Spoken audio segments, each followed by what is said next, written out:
Okay done. तो basically measurement के बारे में मैं आपको एक्सप्लेन कर रहा था, और इस मेजरमेंट का मतलब होता है प्रोसेस ऑफ कंपैरिजन। जैसे कि मुझे स्लीव की लेंथ मेजर करानी है, टेलर के पास जाके मुझे उसको क्या करना है, स्ट्रेच करना है। तो टेलर आएगा, यहां से यहां तक मेजरिंग टेप रखेगा, उसके कंपैरिजन में कितने टाइम्स लेंथ है नोट डाउन करेगा और उसका काम शुरू हो जाएगा। यानी कि उसने क्या की, मेरे स्लीव के लेंथ की मेजरमेंट की। तो मैं इसको लिख के देता हूं, इतना भारी स्टेटमेंट मालूम हो गया। मेजरमेंट मतलब क्या होता है? मेजरमेंट मतलब होता है it is the process of comparison. Measurement is the process of comparison. Compare करने की प्रोसेस को हम मेजरमेंट बोलेंगे, इतना सिंपल है, ठीक है। ओके, मेजरमेंट मतलब क्या है? सिंपल एक प्रोसेस ऑफ कंपैरिजन है। सबको क्लियर हो गया? Excellent answer Rahul, correct. Rohan correct है। अब इसको भूलना नहीं है। इसी तरीके से मतलब ब्रेन को अपन प्रोग्राम करने वाले। हम नेचर को पढ़ रहे, फिजिक्स को बाजू में रखो, फिजिक्स तो पढ़ने फिजिक्स तो आने वाला है। जो मैं बातें बोल रहा हूं वो नेचर से रिलेटेड होने वाली है, ठीक है। जैसे कि हम एक टास्क फोर्स बना रहे हैं और हमें एक प्रोजेक्ट है कि हमें नेचर का कुछ एक पर्टिकुलर एक फील्ड है और उसको ऑब्जर्व करना है। जैसे मालूम है ना हमें कि ट्रीज जो है हमें ऑक्सीजन प्रोवाइड करते हैं, जो हम आज परचेस करके ले रहे सिलेंडर में, ये भी ऑब्जर्व करके हमें मालूम हुआ ना। तो इस तरह से नेचर के सारे ऑब्जर्वेशंस के रूल हम सीखते हैं, एंड वो सीखने वाली साइंस की जो ब्रांच है उसको नेचर बोला जाता है। इंग्लिश में, ग्रीक में उसको फिजिक्स बोला जाता है। इसलिए फिजिक्स है। समझ में आ रहा है ना? इसको थोड़ा सा आपको अलग वे से सोचना पड़ेगा, इसको पढ़ने के लिए अलग वे से टाइम देना पड़ेगा, इसको कोई एक्सक्यूज नहीं कर सकता। चलो, तो मेजरमेंट मैंने डिफाइन कर दिया कि ये प्रोसेस है कंपैरिजन की। कंपैरिजन क्यों करना है सबको क्लियर हो गया कि नेचर में कुछ रिकॉर्ड कर रहे हैं, कंपेयर तो करना पड़ेगा। अब कंपैरिजन करने के लिए क्या चाहिए? जैसे फॉर एग्जांपल इमेजिन करो कि आपकी 10th की एग्जाम हो जाती, 10th के एग्जाम के बाद आपका रिजल्ट लग जाता। तो आपका रिजल्ट जो लग गया वो अच्छा है या नहीं है, वो किसके ऊपर डिपेंड करता? चलो देखते हैं आपके क्या ओपिनियन है। जो रिजल्ट आपका लग गया वो अच्छा है या बुरा है, ये किसके ऊपर डिपेंड करता? वो डिपेंड करता कि आपके स्टडी के ऊपर नहीं रे बेटा, स्टडी तो सब लोग करते हैं, मार्क्स के ऊपर भी नहीं। वो डिपेंड करता आपके रिलेटिव में, आपके नेबरिंग में, और कौन कौन 10th में है। Devesh very good. Pappu mummy के ऊपर डिपेंड करता, ठीक है ना। मतलब आपका छोटा, क्या बोलते हैं उसको, मतलब काकाचा मुलगा, काकाची मुलगी, शेजारी, मामा, मावशी वगैरह, या फिर गल्लीतले 2-4 लेकर बाळ और अगर 10th में होते, तो उनका रिजल्ट क्या है उसके ऊपर डिपेंड करता आपका रिजल्ट अच्छा है या बुरा है कि नहीं। मतलब यू आर गेटिंग 97%, लेकिन आपके नेबरिंग में कोई था उसको 99 मिल गए, इसका मतलब आपका रिजल्ट एकदम फालतू है, अच्छा नहीं है। वो 99 लेके आ रहा है, तो 97 से क्या करेगा? समझ में आ रहा है ना? हाँ उज्ज्वला, तुम्हारा नहीं, सेम प्रॉब्लम सबका। देखो मैंने मतलब तुम्हारे क्या बोलते अपन दुख और वो ठेवलं मी, सब लोग ऐसे कमेंट दे रहे हैं, ठीक है। तो डिपेंड वो करता है। अगर हम लेके आते 65%, लेकिन हमारे गली में कोई भी 50% के ऊपर नहीं है, दूर दूर तक नहीं है, इसका मतलब हम तो बॉस बन जाते, बहुत अच्छे रिजल्ट है। मतलब 97 अच्छे हैं या 65 अच्छे हैं वो मैटर नहीं करता है। मैटर क्या करता है, हम कंपेयर किसके साथ कर रहे हैं। समझ में आ रहा है ना मुझे क्या बोलना है? हम किसके साथ कंपेयर कर रहे हैं। तो जब भी हमें, ओ नो, तो जब भी हमें ये मेजरमेंट करनी होती है, जब भी हमें ये मेजरमेंट करनी होती है, उसमें हम कंपैरिजन करते हैं। एंड कंपैरिजन के लिए हमारे पास रिक्वायर्ड होता है एक रेफरेंस स्टैंडर्ड। एक रेफरेंस स्टैंडर्ड, बहुत बड़ी बड़ी चीजें आपको इस टॉपिक में मालूम होने वाली है। कंपैरिजन करने के लिए हमारे पास क्या रिक्वायर्ड होता है? देखो सागर, तुम्हारे भी हार्ट को लग गई बेटा बात, है ना। वही वही रियलिटी बेटा, आपके 98% अच्छे या बुरे वो डिपेंड करता है कि दूसरा कितने लेके आ रहा है। समझ में आ रहा है ना? तो कितने एक्चुअल, वो इंपॉर्टेंट नहीं है, किसके साथ कंपेयर कर रहे हैं, that is most important part. जिसके साथ अपन कंपेयर कर रहे हैं वो हमारे लिए रेफरेंस स्टैंडर्ड बन गया। जैसे कुछ लोग बचपन से सुनते होंगे बगा त्याच्याकडं, है ना, कोई होगा, हर किसी के साथ होता ही है, तो आपको नई बात नहीं है। हमारे एरिया में या फिर कोई रिलेशन में या फिर घर में फैमिली में कोई होता है कि जो हर बार एक लैंडमार्क सेट करके जाता है, एकदम भारी परसेंटेज, भारी रिजल्ट, सब कुछ। हमें उसके एग्जाम्पल मतलब झेल झेल के जीना पड़ता है कि नहीं उससे अच्छा कुछ तो करना है, उससे अच्छा कुछ तो करना है। तो वो हमारे फैमिली के लिए, हमारे गली के लिए, हमारे लिए बन गया रेफरेंस स्टैंडर्ड। समझ में आ रहा है ना, उसके साथ हमें कंपेयर किया जाएगा हर बार कि त्यांनी 10th 95% घेतले होते, तुझं काय आहे? तो वो हमारा लँडमार्क बन गया, हमारा रेफरन्स स्टँडर्ड बन गया. मतलब हमारा टार्गेट बनता है एक तरी याच्यापेक्षा जास्त घ्यायचा आहे, ठीक है ना, परसेंटेज. तो ये हो गया रेफरन्स स्टैंडर्ड. तो बेसिकली ये रेफरेंस स्टैंडर्ड हमें बनाना पड़ता है. कहां पे? फिजिक्स में, है ना. पढ़ाई परसेंटेज में तो अपने आप बना देते, हमारे रिलेटिव भी बनाते, हमारे घर वाले भी बनाते, ठीक है ना. नहीं बेटा इतना टेंशन मत लो, सब लोग 10th में पास हो गए. आप सबका दुख मैं समझ सकता हूं. Yes yes, very good. Friends वगैरह सब कुछ, yes yes, come to the point. नहीं अभी कम पे वही तो करना, मतलब इतनी गुड न्यूज लेके आया आपके लिए, सब पास सब टॉपर, कोई इश्यूज नहीं. चलो कम टू द पॉइंट. हम एक इंपॉर्टेंट बात आज खत्म करने जा रहे हैं. तो देखो इसको जो है ना, फिजिक्स पढ़ना कैसे उस नजरिए से देखो बेटा. मुझे जो स्टार्ट से बोलना था उसको भूलना नहीं है, डाइवर्ट नहीं होना है. ये बीच में बातें इधर उधर की चलती रहेगी, क्योंकि फिजिक्स मतलब हमारा सराउंडिंग है. बट ये फिजिक्स पढ़ने का वे है कि अपन नेचर को देख रहे हैं. देख के हमें क्या करना है, कुछ चीजें मेजर करनी है. लेकिन मेजर कब तक नहीं कर सकते? मेजर करना मतलब कंपैरिजन करना. मेजर कब तक नहीं कर सकते? कंपैरिजन कब तक नहीं कर सकते? जिसके साथ कंपैरिजन करना है वो अगर हमारे पास नहीं है तो जिसके साथ कंपैरिजन किया जाता है उसको बोला जाता है रेफरेंस स्टैंडर्ड. और इसी रेफरेंस स्टैंडर्ड को हम फिजिक्स में बोलते हैं एज ए यूनिट्स. यूनिट मतलब क्या है? यूनिट, मैं अगर पहले से क्वेश्चन पूछता कि यूनिट मतलब क्या है, आपके आंसर होते सर मीटर है, किलोमीटर है, ग्राम है, किलोग्राम है, सेंटीमीटर है, ये यूनिट है. वो यूनिट है, बराबर है, लेकिन वो यूनिट के एग्जाम्पल है. यूनिट खुद क्या है? ध्यान से सुनो, एकदम कीवर्ड है बेटा. इनके ऊपर हमारा 2 साल मतलब क्या बोलते हो गुजारा होने वाला है, ठीक है ना. हर कोई बात इनसे घूम फिर के आने वाली वहां पे फिर से. मेजरमेंट मतलब क्या है? टू कम, क्या टर्म है मेजरिंग के लिए? Yes very good. मेजरमेंट मतलब क्या है? Process of comparison. कंपेयर करना मतलब क्या सॉरी, मेजर करना मतलब क्या करना? कंपेयर करना. कंपेयर करने के लिए रिक्वायरमेंट है रेफरेंस स्टैंडर्ड की.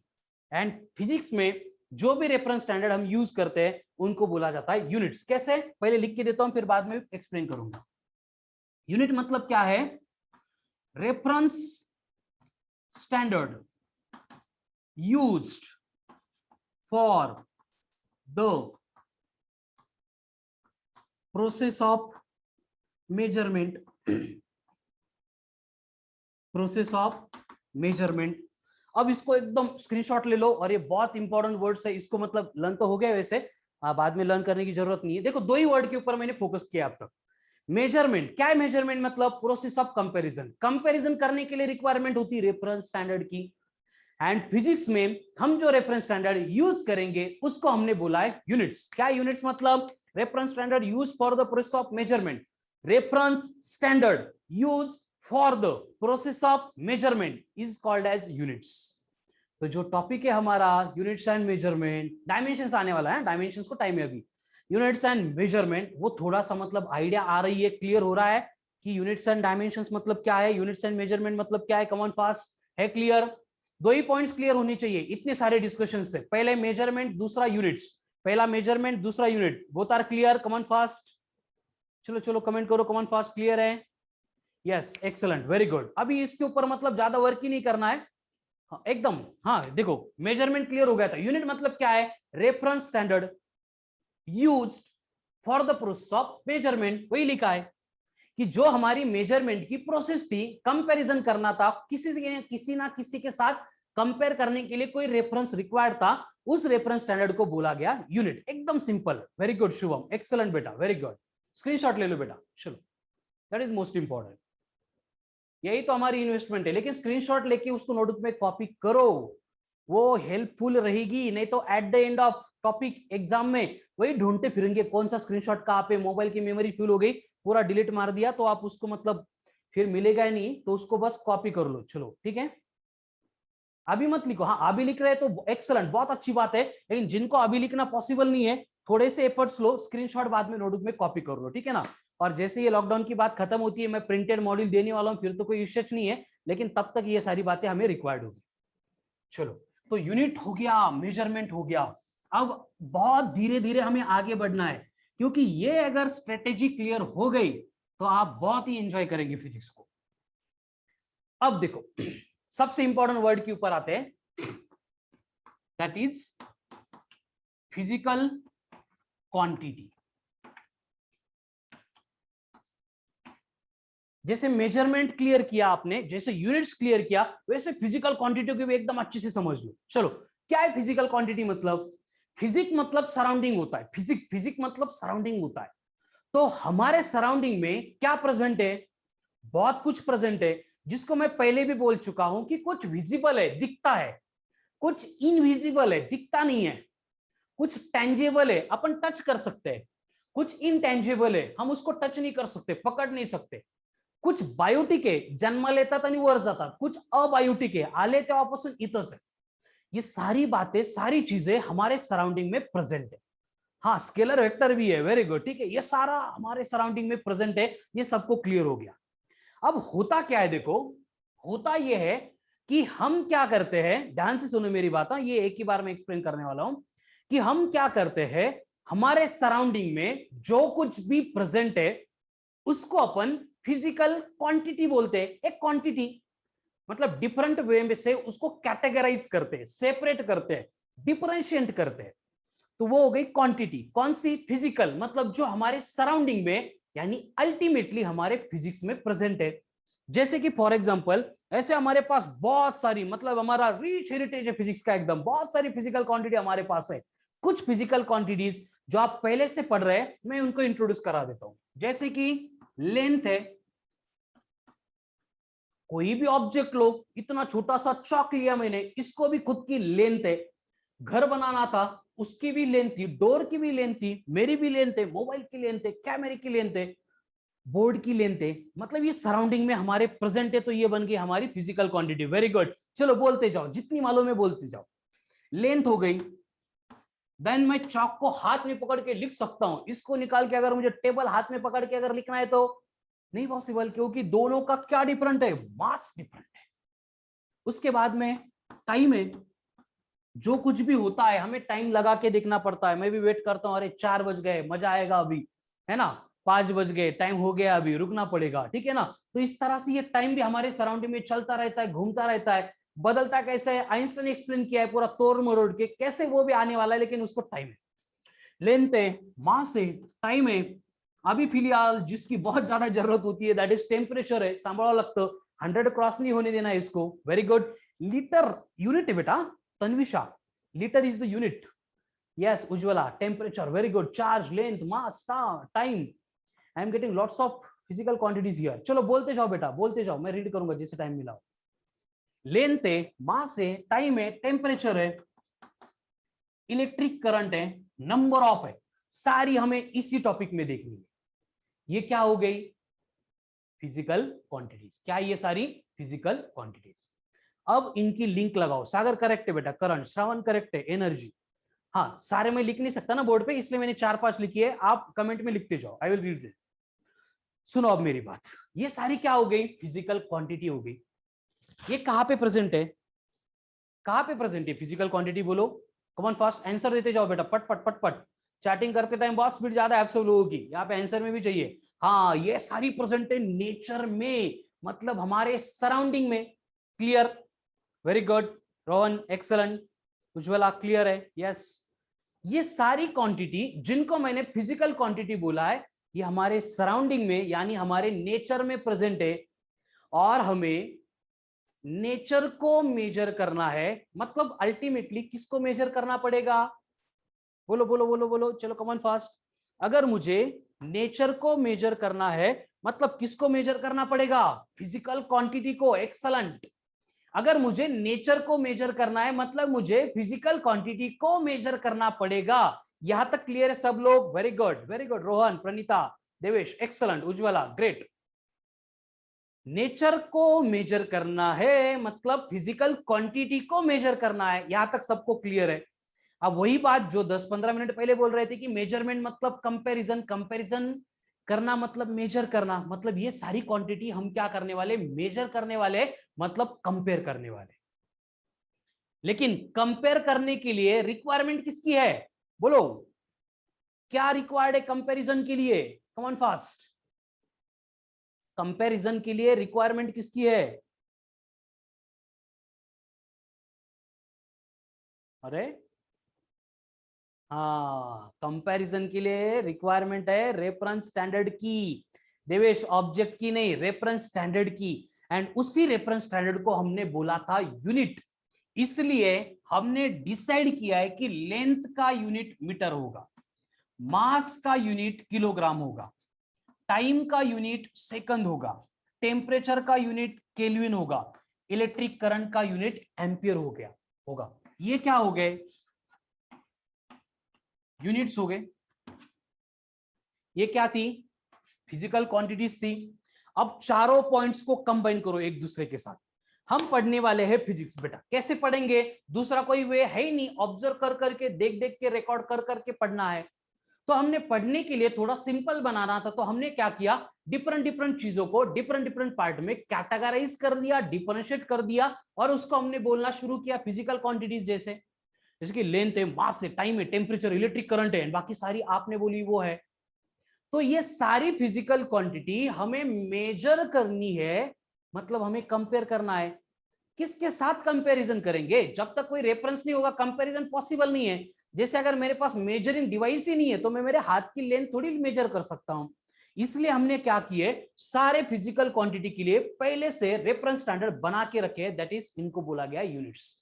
जैसे लेंथ का यूनिट मीटर, मास का यूनिट किलोग्राम, टाइम का सेकंड, टेम्परेचर का केल्विन, इलेक्ट्रिक करंट का एम्पियर। चलो यहां तक क्लियर है सब लोगों को? कमॉन फास्ट, क्लियर है यहां तक? फिजिकल क्वांटिटी क्या है, उसका यूनिट्स मींस व्हाट, क्या होता है क्लियर?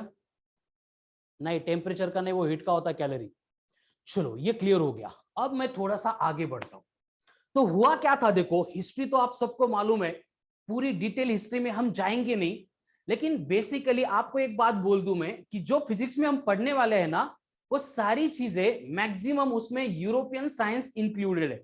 तो हमें उसके ऊपर कोई डिबेट नहीं रखना है कि नहीं नहीं इंडियन कल्चर इतना स्ट्रांग था फिर वो क्यों नहीं पढ़ रहे, यूरोपियन क्यों पढ़ रहे। दिया उन्होंने सिस्टमेटिक तरीके से, इसलिए अपन पढ़ रहे था। इंडियन कल्चर का भी था लेकिन इतनी सिस्टमेटिक तरीके से था नहीं, अवेलेबल था नहीं, हम उसको पढ़ेंगे नहीं। उसके बारे में जितना डिस्कशन रिलेटेड होगा उतना हम करेंगे, ठीक है ना? वो डिस्कशन का इश्यू हमारा नहीं है। तो हम जो पढ़ रहे हैं बेटा वो है यूरोपियन साइंस।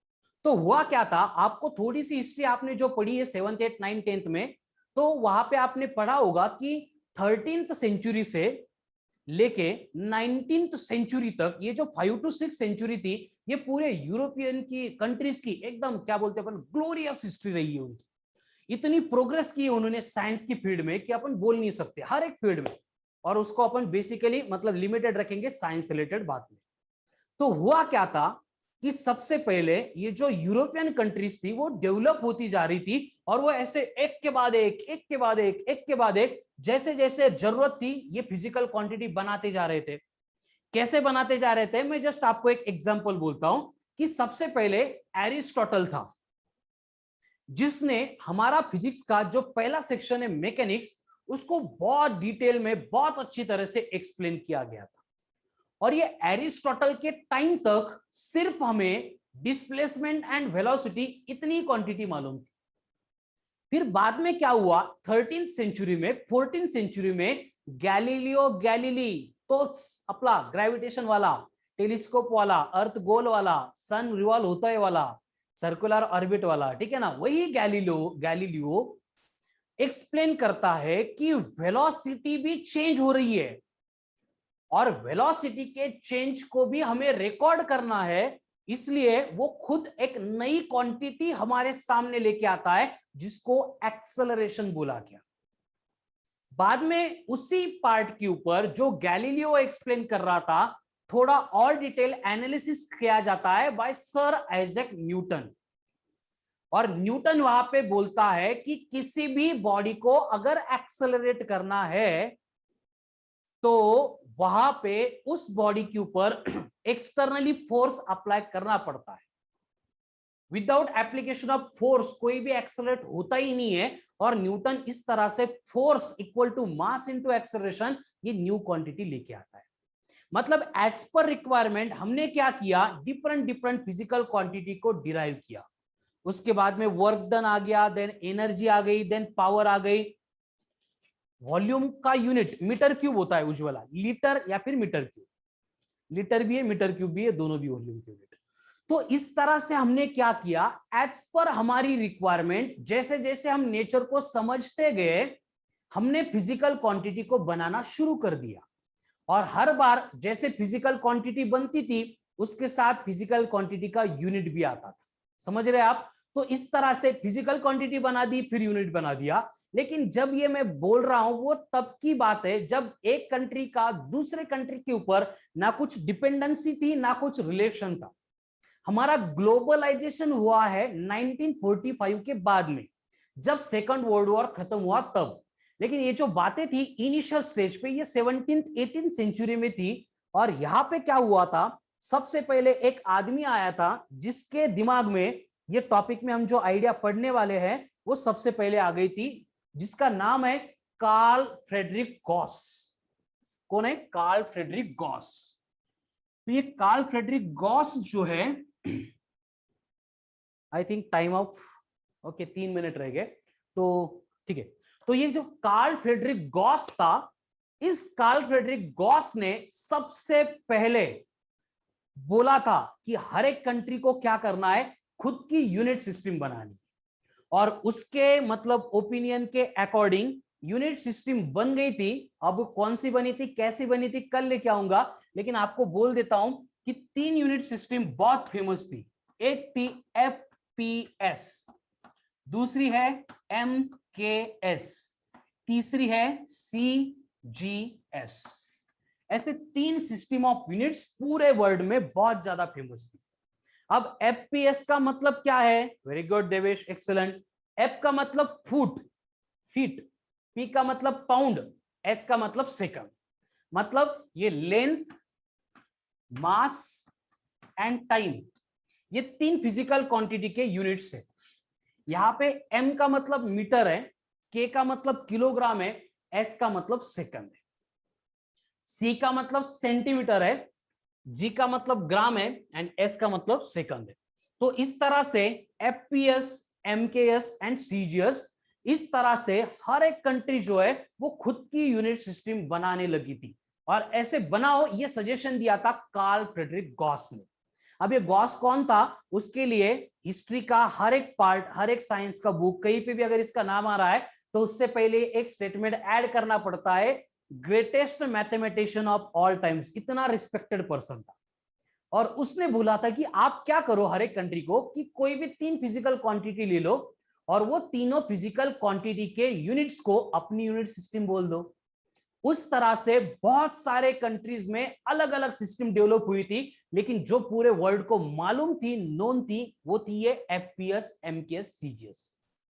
अब इसके और थोड़ा मैं डीप में जाऊंगा। आज इतना नहीं, कल मैं पूरा second world war, first world war, उसके बाद में क्या क्या चेंजेस हो गए वो पूरी हिस्ट्री में आपको बोलने वाला हूं, क्योंकि वो इसेंशियली हमारे पॉइंट ऑफ व्यू से, यानी कल का लेक्चर एक्सट्रीमली भारी रहने वाला है। ठीक है ना? वहां पे 1 सेकंड कैसे आता है, 1 मीटर कैसे आता है, ये सारी बातें मैं एक्सप्लेन करने वाला हूं। और ये सारा आइडिया बदल कैसे गया सेकंड वर्ल्ड वॉर का, फिजिक्स के ऊपर, साइंस के ऊपर क्या इंपैक्ट हो गया था, वो चीजें मुझे वहां पे इंट्रोड्यूस करनी है। उससे पहले before ending the lecture, yes Rohan, time का लिमिटेशन है बेटा। अभी का लेक्चर 1 घंटे का होता है, इवनिंग में 8 to 9 हमारा और एक 1 आवर का लेक्चर होता है एक्सप्लेनेशन सेशन का, जहां पे मैं कंसेप्ट तो नहीं पढ़ाता हूं, मैं बस calculation and multiple choice questions है उनको पढ़ाता हूं। ठीक है ना?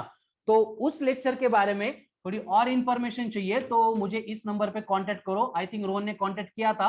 हमारा डिस्कशन बाकी बेटा रोहन, मैं तुझे कुछ बातें बोलने भी वाला हूं जो आपका एम है उससे रिलेटेड। ठीक है? बाकी लोगों के लिए तो एक्सप्लेनेशन सेशन बोल के और एक सेशन अपन लेते हैं 8 to 9, जहां पे सिर्फ एग्जाम पॉइंट ऑफ व्यू से कौन से क्वेश्चन आते हैं, उनको कैसे सॉल्व करना है, उनका डिस्कशन चलता है। ठीक है? आई थिंक टाइम हो गया बाकी भी लेक्चर से आपके, तो मैं यहाँ पे कंप्लीट कर रहा हूँ लेक्चर का पार्ट। ठीक है? सो रिमेनिंग पार्ट हम कल कंटिन्यू करने वाले हैं। कल का लेक्चर एक्सलेंट रहेगा, second world war and unit system कैसे डेवलप हुई, कैसे चेंज हो गई, वो सारी बातें मुझे कल इंट्रोड्यूस करनी है। तो कल मिलते हैं सेम टाइम पे, इसी लिंक पे, है ना?